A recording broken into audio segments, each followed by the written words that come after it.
25, what's that? At 25 to 9? We better start here pretty quick. I reckon everybody wants to hear the stories come in. All right, you ready to roll that machine? You're on. I'm on. Whatever that machine is, it's pretty important to somebody. Well, now, folks, you have to pardon my voice. Sheepherders ain't too used to verbalizing. And I've been tearing it up something fierce this week, and I hope you'll forgive it. And me too. My name is Frank Clark, and my name's been used around here a lot in these parts for the last several years. I'm the man who trapped and shot the biggest grizzly bear that's ever been reported in this country. And his name, for those of you that ain't from around here, his name was old Ephraim. Now, I figured I'm going to try telling the story. Sometimes people tell this celebrated story about this big grizzly bear and me, and they gets the facts twisted around them, right? So I decided I might as well try my hand at her. And it's my firm intention to tell the pure, unadulterated facts as much as a sheep herder can. But if I get you to might twist it around too, well, at least I tried. Now, old Ephraim was a giant grizzly bear. I'm going to tell you some vital statistics about old Ephraim. Here's the first one. That bear stood, are you ready for this one? He stood 9 foot, 11 inches tall, just a hair under 10 foot tall. Now, sometimes people can't appreciate how tall that is unless you got what they call a visual aid. Here's a visual aid for you. If I was to grab a 25, 35, right at that spot, and stand up on my tippy toes, I can't do it. I can't do it in here because I can't because of the ceiling. But if I could, and I stood on my tippy toes and straightened out my arm, old Ephraim would be as tall as that barrel right there. Exactly, because I measured it. Here's another one. If old Ephraim was right here in the middle of this saloon, and thank goodness he ain't, but if he was, and he was standing right there by that post, right about there, and he reared up on his hind legs like he liked to do, he'd go right through the roof, right at that spot, and that roof line would catch him right across the chest. That's a pretty tall bear. He weighed, anybody know how much he weighed? Any of you youngsters know? He weighed 1,100 pounds. 1,100 pounds exactly. His hide, when we took it off of him, was 200 pounds. Anybody here exactly 200 pounds? Pretty big man weighs 200 pounds. I weigh 170 pounds. His hide was 1 inch thick, in addition to be 200 pounds. Anybody here got a hide 1 inch thick? Raise your hand. She ain't neither. Your hide's about that thick, and so's mine. His hide was about 1 inch thick. That's a lot of bear. Now, let me tell you some more things that I have noticed about old Ephraim.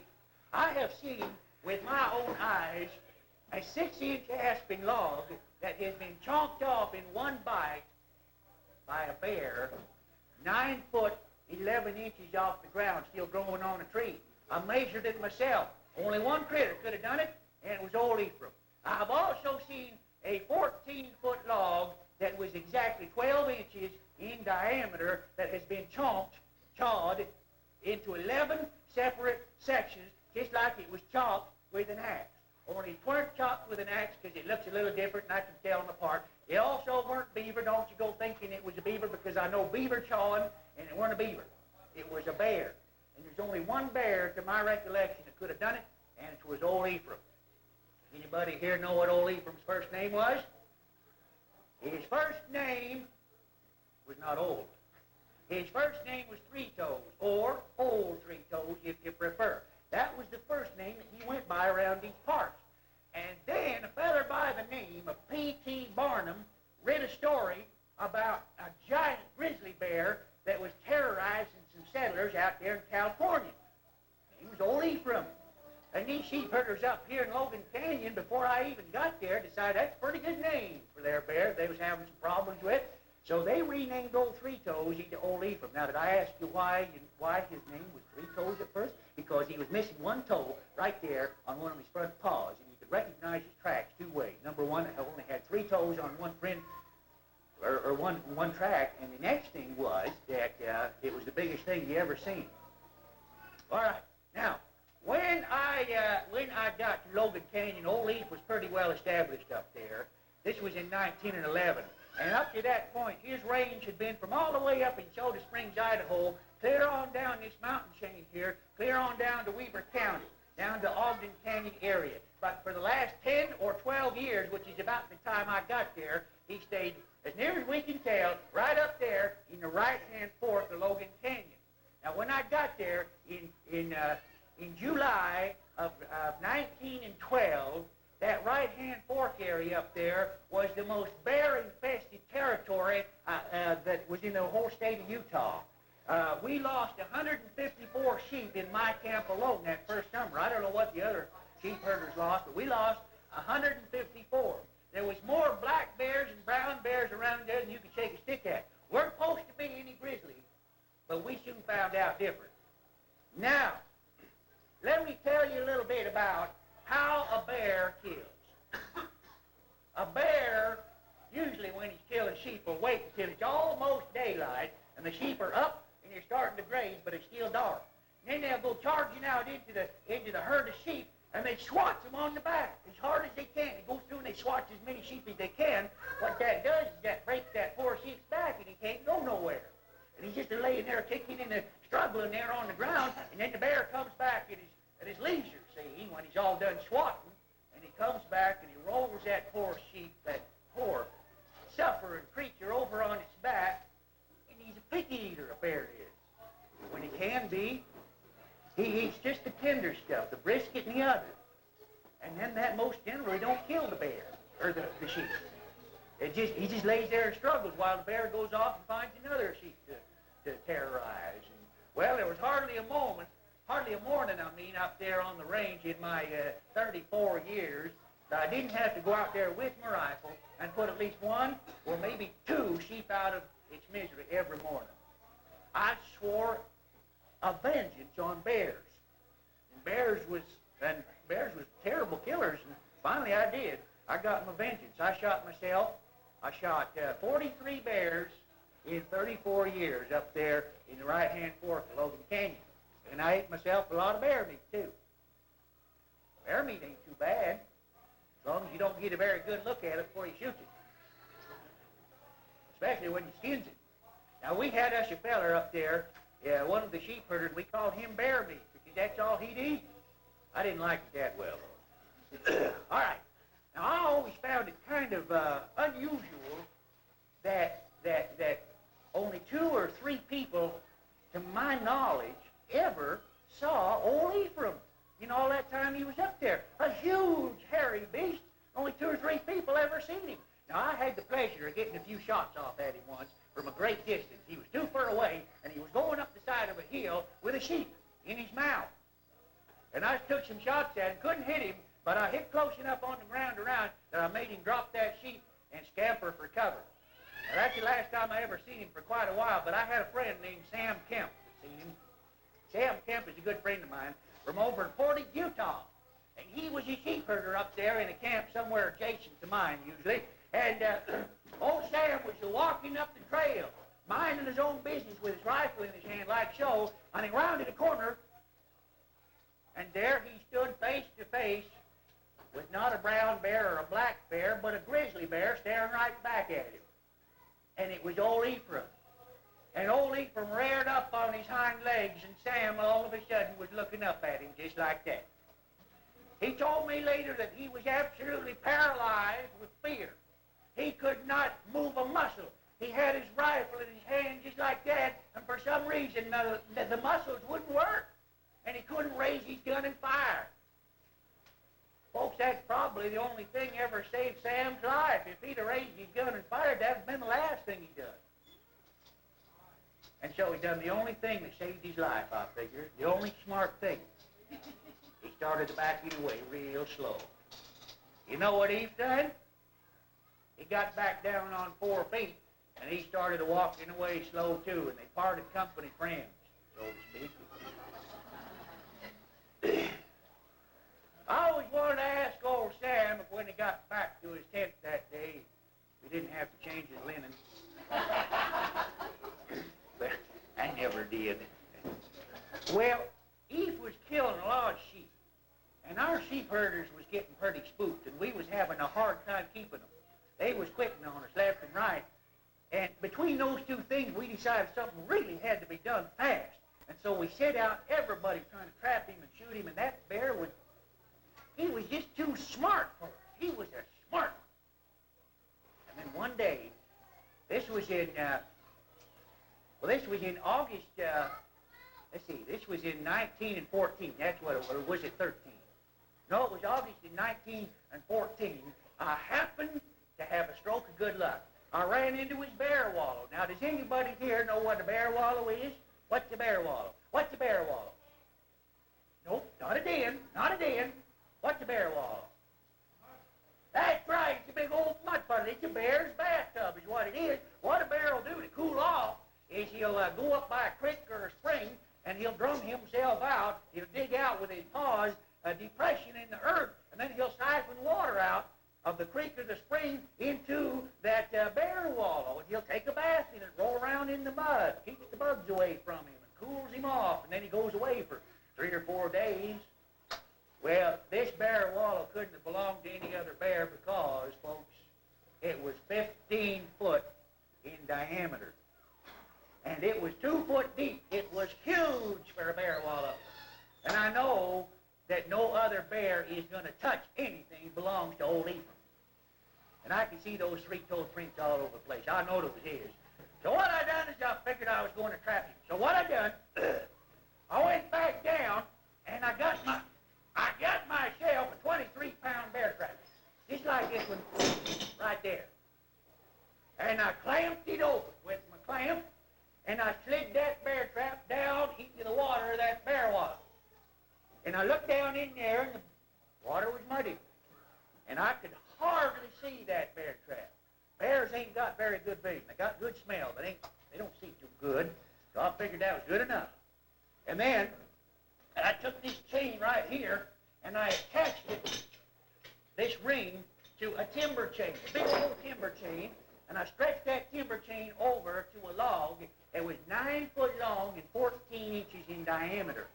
And I put it around her tight so it wouldn't slip off. Now, you never want to attach a bear trap to a tree or a rock or anything like that that can't be moved.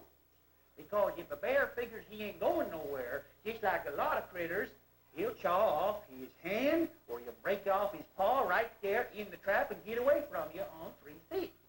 So you don't want to attach it to something that can't be moved. You want to give him the feel he's going somewhere, even if it is slow, so that's why the log. Well, I had that trap set there in the wallow, and it was attached to the log, and I was feeling pretty cocky. Went back down, and I tended my sheep the rest of the day. Next morning, I went up to that bear wallow all full of expectations.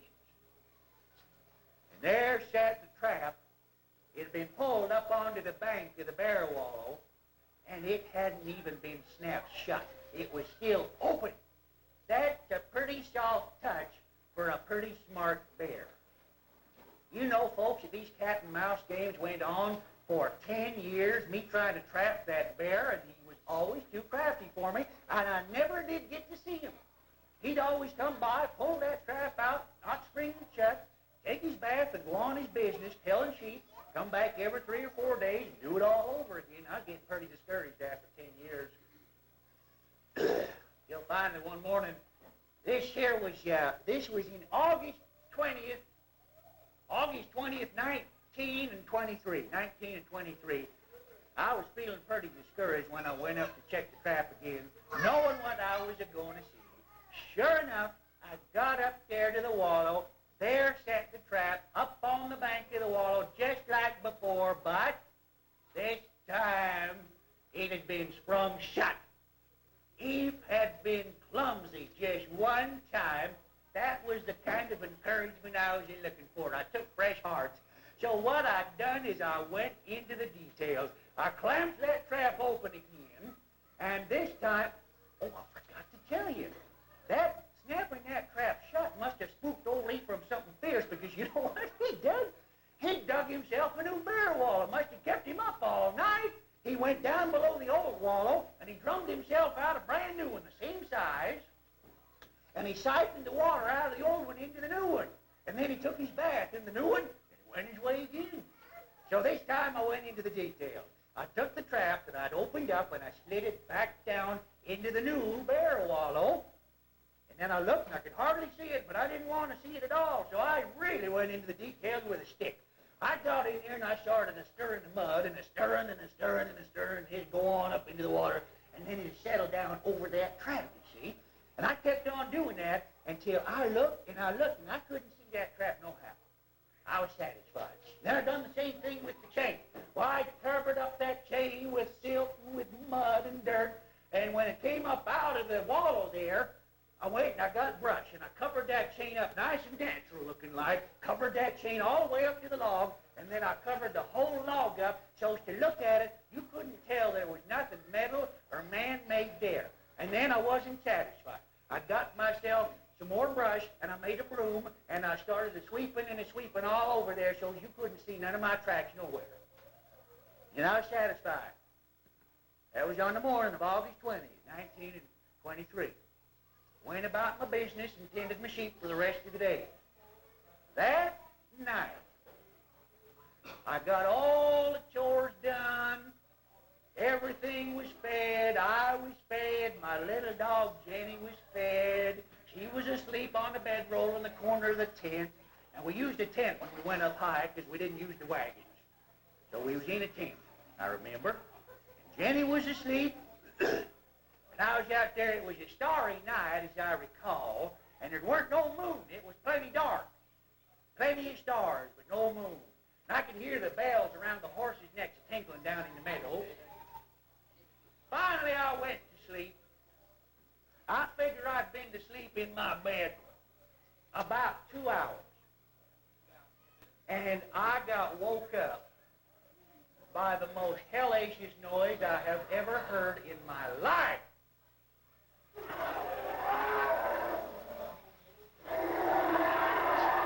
It was echoing off the hills from a short distance away, not too far, but I couldn't quite tell what it was because it was all obliterated. And I tried to ignore it and go back to sleep, but I couldn't. Finally, I decided it was a horse that was down. You know, sometimes when a horse gets down, it'll make a noise just like that. What I didn't know, folks, was Eve had come along in the middle of the night to take his bath, and he had got clumsy, and he put his foot right down in the middle of that trap, his right front paw. And he let out a holler, and he took off a-running, and he got to the end of that chain. And that chain pulled that trap, and it's got teeth in it, just like that, and that dug into that bare flesh of his even worse. And he let out another holler. And then he started to tear into the trap. I could tell by looking at it later. He tore it, he bit, he couldn't get nowhere with it. And then he worked his way up this chain right here. And then he got to the ring right here, and he figured he could get somewhere with that, so he went to work with that, with his teeth. And he bit, and he chawed, and he bit on that ring until that ring was bit and chawed into 2 pieces. Weren't this one's nothing like it. Bit into 2 pieces. And his mouth was all bloodied up as a result, just made a mess of his mouth, tore out these big teeth of his, but he was free of the timber chain now. He still had the trap on his foot, couldn't do nothing about that, but he wrapped that chain around his paw, and he took off down the trail. He knew who'd set that trap, I know it, and he knew where my camp was. And I figured he was thinking he had some unfinished business between bear and man. And he started down after me. And I don't know why he stopped, but he did. He got partway down the trail, and then he went off into a wash, into some brush. Well, now, folks, you've got to realize that I didn't know it was Eve. I thought it was a horse down. And so I finally decided all that racket, I was going to have to go up and see what I could do. So I got up, and to pull my boots on, I didn't put my trousers on, and I didn't put my shirt on. I was all alone, and, well, I just had my red long johns on, my BVDs, and I took off. Well, I had my rifle. I always keep my 25-35 rifle loaded nearby with 7 steel ball cartridges in it. I left Jenny asleep. She usually goes, but I decided I can handle this, and I left her alone there asleep on the bedroll. And I took off up the trail. It was plenty dark, folks, and it was plenty cold, I don't mind telling you that. And I got partway up the trail, about 400 yards. And then I stopped there in the black to have a listen. You know what I heard? You know what I heard?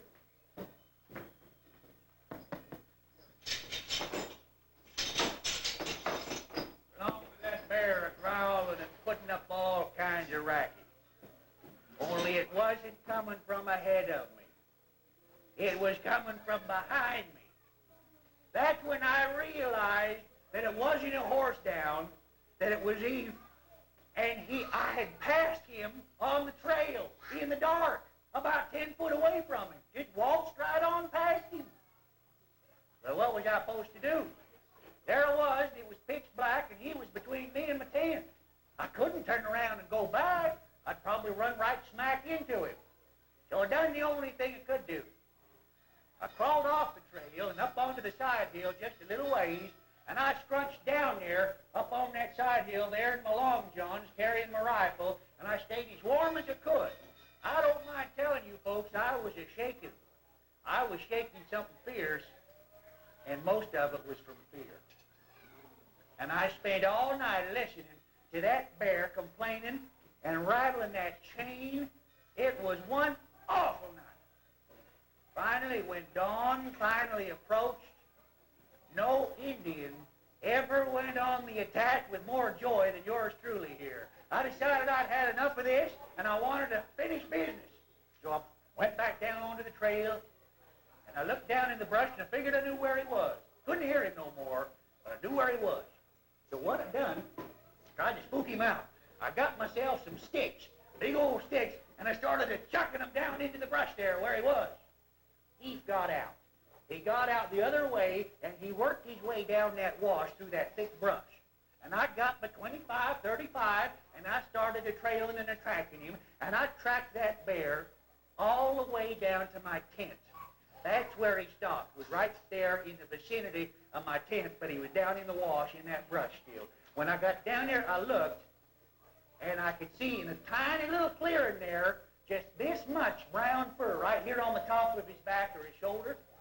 And so I figured this might be my only chance. So I took a careful aim, and I let him have it. Bang!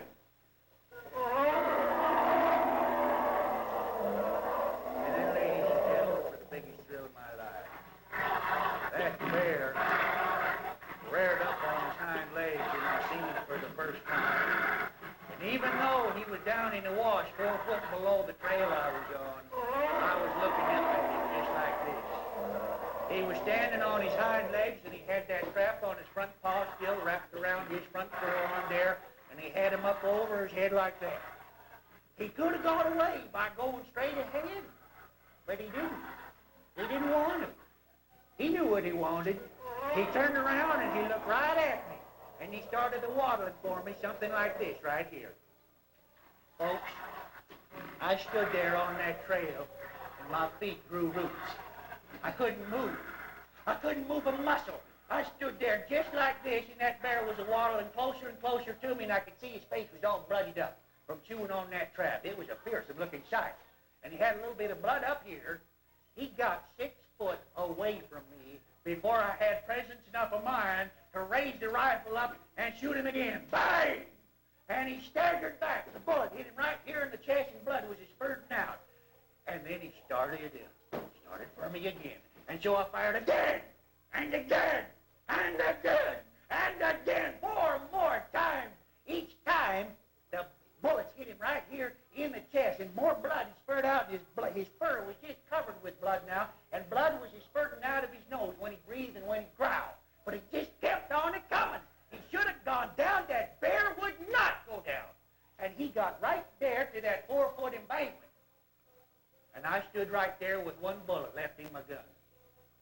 And then my heart jumped. Because he stopped, and I figured he'd had enough. He turned around and he started walking up the wash.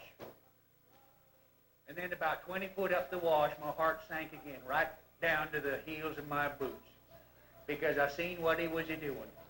He was just going there. He was smart. He was going right there to where the trail dips down into the wash. He got up on that trail and he waddled up onto that trail right there, the same trail I was on, 20, 30 foot away. He was hurt bad. He had blood spurting out all over him, and I could tell I'd taken some of the tuck out of him, but he was still faster than me. You know, a bear's faster than a horse in the forest. And folks, I've never run from a bear in my life. But I only had one bullet left in my rifle. And Logan was only 20 miles away. And I figured on getting there, so I took off down that trail, and wouldn't you know it, as I started to back up and take my first step, I tripped over something, and I fell flat on my back. And here he come after me. I've never been back on my feet so fast in my life. I took off down that trail heading for Logan, and he was right behind me, and that bear, hurt as bad as he was a-gaining on me, too. Things was looking pretty dark. When all of a sudden I became aware of a dog barking. My little dog, Jenny, had woke up there in the tent, and she come out to investigate, seen what was going on, and was proceeding to rescue me. She started a-nipping at that dog, or at that bear's heels, and a-barking and a-tearing and a-biting. You know, a bear hates a dog. A bear will try to kill a dog. When he saw old Jenny, he turned around and was trying to swat at her. When I seen him do that, instantly I ran back up looking for a good shot. He seen me coming out of the corner of his eye. He roared around again, and here he came after me again. Back down the trail we went, about another 20, 30 yards towards Logan. He was gaining on me again, and he was still hurting bad, but he would not go down. Finally, after about 30 yards, I said, "Sig him, Jenny! Sig him! Go get him, Jenny!" And she did, too. She started nipping and chawing at his heels again. He turned around and was going to swat at her. And I seen that he was slowed down, and I seen a good place to put my last bullet. And I ran up to him, and I put my last bullet right there in the side of his brain.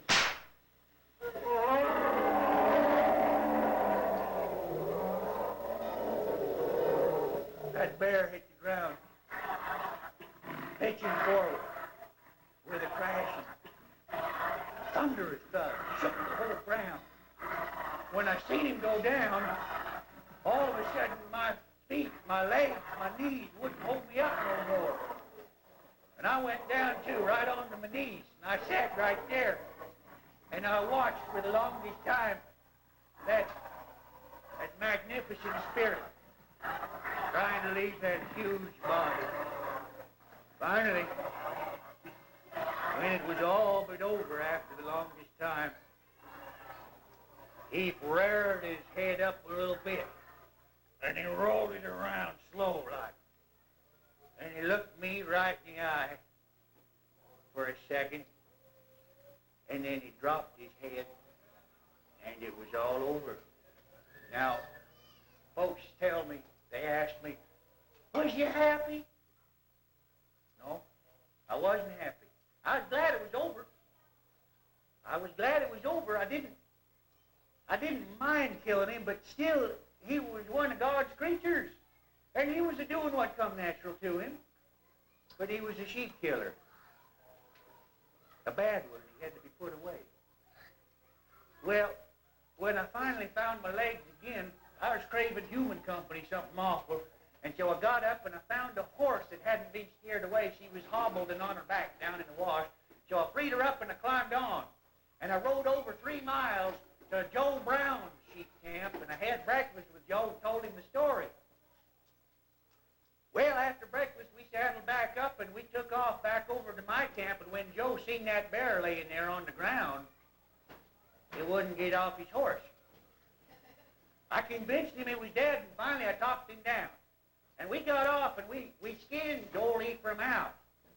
We left the head, but we took his hide, and like I said, it was 200 pounds and an inch thick, and we dragged it with a horse and a rope over in between 2 aspen trees and strung it up on a rope in between them 2 trees. And then I went back I went back and we latched on with 2 horses and 2 ropes to that carcass, and we tried to pull him out of the way so as he wouldn't pollute nothing. We couldn't budge him. 2 horses could not pull that bear an inch for some reason. And so I done the only thing I could. I burned him. I burned him for 3 days, day and night, until finally after 3 days, when most of it was pretty much burned out, I buried what was left. Well, the word went out. Old Frank Clark killed a very big grizzly bear, and people was feeling pretty good about that. The Boy Scouts down here in Logan, Utah heard about it, and their scoutmaster's named Dr. George Hill. He took an interest, and he wrote a letter to the Smithsonian Institute. And he said in that letter, we have taken a very large grizzly bear up here in Logan Canyon. Smithsonian Institute wrote back and said, oh, no, you ain't. Ain't no grizzly bears in Logan Canyon, ain't never been for a long time. But if you'd like to send us its skull, we'll analyze it and we'll tell you what it is. So them Boy Scouts, they got organized, went up there to where I told them he was buried, and they dug him up and they took his skull, and they cleaned it up real nice and pretty and put it in a box, sent it back to the Smithsonian Institute. Pretty quick, a letter come back from the Smithsonian saying not only is that a grizzly bear that's been shot, it is the largest grizzly bear that has ever been reported in this here country. And they sent a check along for $25 and kept the skull. Them scouts used it for a pretty good purpose. I understand that the Smithsonian has since time sent that skull back to the AC here, and it's on display at the special collections over there in the Merrill Library if you ever want to go see it. It's quite a skull. Fill a bushel basket all by itself. Well, folks, them the details about how I shot the biggest grizzly bear that's ever been taken in this country in my BBDs. Thanks for listening.